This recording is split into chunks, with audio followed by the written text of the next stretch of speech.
In a rare bit of good news, apparently yesterday George Zimmerman got punched in the face. But That's not right. That's not right. how it happened is up for some dispute because he doesn't agree with some of the witnesses. So we're going to break down all of what happened. The only thing we know for sure, apparently, is that George Zimmerman was punched in the face. So Zimmerman said he was ordering food at Gators Riverside Grille, which I find very believable, Sunday evening when he walked by a table with several people and complimented a man's Confederate flag tattoos, also believable. The man, Joseph Whitmer, thanked him and asked, "Aren't you that guy?" This is Zimmerman's account, by the way. Zimmerman said yes and pulled out his ID to prove who he was because he was so excited to have been identified as the guy who killed that other guy. As Zimmerman started to explain that he fatally shot the unarmed teen in self-defense, again, that's his wording, another man walked up and asked, "You're bragging about that?"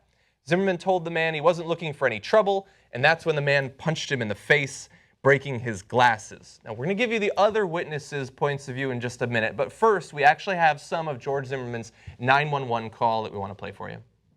This man just punched me in the face. Okay, is he still there? Yep. He said he's going to kill me. Does he have any He weapon? need to send like 3 or 4 cops. I don't know. He said he would.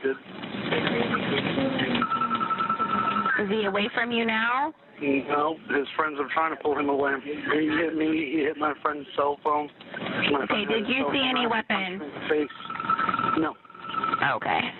Do you know his name? Nope. Okay, so you don't know who he is? No. Okay. Has anybody been drinking? They have, obviously. Okay. What's your name, sir? I'd rather give it to the officers when they get here. Okay. They're coming back to start. Okay. Just don't say anything to him, okay? Okay. Now they're getting in their cars and they're trying to leave. Okay. Tell me if he goes towards He's drunk 415. as too. He's leaving. Okay. Y'all don't Did have you see- anybody here yet? Sir, they're on the way and I'm updating them. Did you see a tag number on the motorcycle? No, ma'am. He just said, "F you, your lover," and took off. That's his words, not mine. Okay. What started the argument? He recognized me. Yeah. All right. They're on the The guy traffic punched stop me now, in the okay? face and called me. The guy punched me in the face and called me a lover. Okay. Do you need me to get the paramedics to check you out, or are you okay? Yes. You do No, want I them? don't know where I'm bleeding from. Yeah, it tastes blood. Okay. Okay. I will get them en route to you, sir. So we don't know if they actually called the paramedic, if they called his mom, but somebody picked him up. So look, the guy fled on a Harley Davidson, you'll be surprised to find out. Obviously, nobody should get punched in the face, I guess. But some haters are going to watch this and say, "Oh, you guys say that you're liberals and you're so happy someone got punched in the face." I've been progressive for a long time. I've read a lot about the origins, the value system of being a progressive, and I think that it is entirely consistent with saying some people need to be punched in the face more. No. If anybody needs to be punched in the face, It's George is there Zimmerman. anyone who needs to be punched more than him? No, nobody Even does. Corey Lewandowski. Just the second time he, by the way, notably did not notice a weapon. That's true. Okay. Obviously, don't go punching people in the No, face. let me clarify. Let me clarify. Look, one, we don't do that. That's a terrible idea. Secondly, on moral grounds, it's a terrible idea. But also importantly, remember he has a weapon. That's true. Okay, and he's shot and killed someone before who he perceived to be a slight threat. So that's a bad idea. And then That's if you've got a weapon, and then now everybody's got weapons, disaster. What if you had a Don't free do shot? It. What if you had a free shot? No way. No way. Do you really A think? free punch, I mean. Yeah. No way.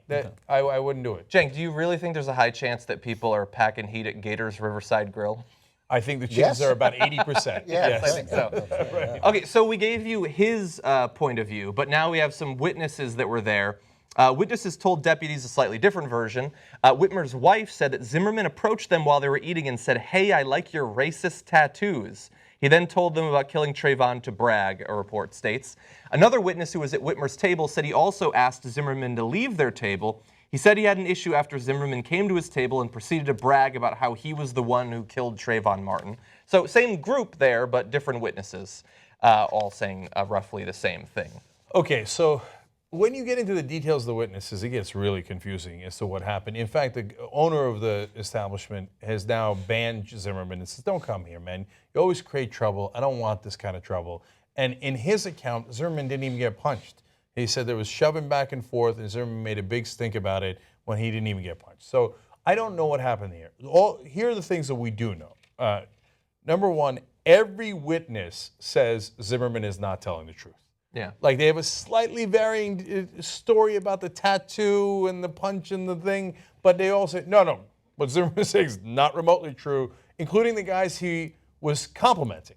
Yeah. Okay, so no one agrees with Zimmerman. Right. And so when you look at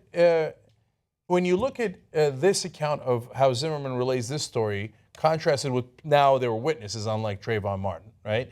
And you look at what happened with Trayvon Martin. So what does Zimmerman do? Immediately feels that he's in a much graver threat than anyone else in the restaurant thinks he is. Mm-hmm. And so he calls the cops, thank God in this case, right? And says, you need to bring 3 or 4 cops because he is super worried about his well-being. And he says he's gonna kill me. No other witness said that the guy said anything like that. Okay? Yeah. Like immediately he's like, oh my God, he's gonna kill me. Send everybody, send the whole department, right? And so this is exactly what we talked about in the Trayvon Martin case. The slightest little threat to his well-being, he's like, I gotta use lethal force. I gotta do it. And also, I have a feeling what actually started the argument. I don't know for sure. This is just speculation, but I don't think he went up and said, hey, I like your racist tattoos. I think he complimented the Confederate flags. And I think what happened is he saw a group of bikers with Confederate flag tattoos, and as has probably happened over the past few years, he thought, oh, these are my type of people. Yeah. They're going to see me, and they're going to like what I did. And so I think he did brag about killing Trayvon Martin because he thought, oh, they're going to think it was great, just like I think it was great that I killed him.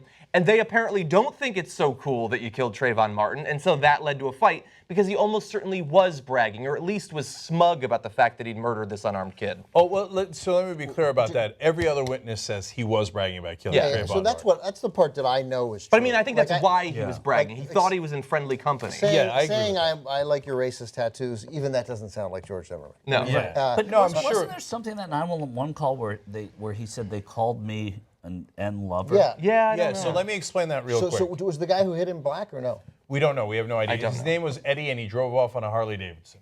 It's not impossible. Odds are against. So it's no. Not impossible. That's right. All right. Okay. So, and let's begin. The guy with the Confederate flag tattoo is not the one that hit him. It was someone else. Yeah. Right. Okay. And so Zimmerman then told the story that he was the non-racist, and the guy thought that and was on his side, but was so drunk that he thought that he was the guy who had shot at George Zimmerman, not that he was George Zimmerman. So he tells this outlandish story. Who would even know that a guy shot at George Zimmerman? Nobody knows that, right? I don't remember who that person was. And he said he used the guy's name. Nobody knows that guy's name. And then in his recounting of the story, this guy is actually on his side and accidentally punches the hero to protect George Zimmerman, right? And so that's why he says in the 911, he's calling me an N lover because he thinks I'm the guy who shot at Zimmerman, right? I see. Okay, so that leads me to my second conclusion, which is everyone else says, wow, this guy's an outrageous liar. Nothing like that happened. They knew he was Zimmerman. He bragged about killing Trayvon Martin. That's why he got punched. So that's the one thing all the witnesses agree on. Is that he's a liar. Yes. So now I'm starting not to believe him about the whole Trayvon Martin. Maybe. What's true about, and why Zimmerman is so much like Trump, and it was true throughout, he's an incredible narcissist, right? He thinks it's his responsibility to protect this neighborhood. Yeah. He disobeys the police because they tell him that he's not important. Stand down. We got this. The grown-ups are going to handle this. We got it. Thanks for calling it in. We'll send people. Gets into the fight, obviously lies about it, and then continues somehow to make himself get in the news again and again and again. The obvious nonsense pulling people from the car, although maybe the people were legitimately pulled from the car, but he was there for some, the cop called him, as you suggested, some friendly cop called him and brought him there. That was the first news story. Right. Keeps getting obviously violent toward his girlfriend. Like, he can't stay out of the news because he is addicted to it. He's addicted to it, and he's addicted to himself. And George Zimmerman is exactly the kind of person, like Donald Trump, who also can't help but when wants to be recognized and then wants to tell you why. So clearly, to me, he was bragging about it. Every part of me tells me that this guy was he bragging. thinks And every he's got witness this says fame. He thinks he's got. He And said, then "I'm not going to tell you my name. I'll tell the cops when And they get here." obviously, we are in a position where we don't just not condone it, but we say don't punch anybody in the face. But the kind of person who brags about murdering a teenager who was unarmed, I would also like to add. I agree. I would like to add that after our description of Eddie driving off on a Harley, and then we're like, haha, my former father-in-law, in a black and in a motorcycle club and owned a Harley. And his name is Eddie. Yeah, and everybody else in the club also black. And since they were in a motorcycle club, I would like to point out that they all had motorcycles. Yeah. There's actually a lot of black owners of Harley Davidson. One thing we know about the fight is that if Speaking Ben of- were there, he would have taken off his jacket. He would have taken off his leather jacket. That's right.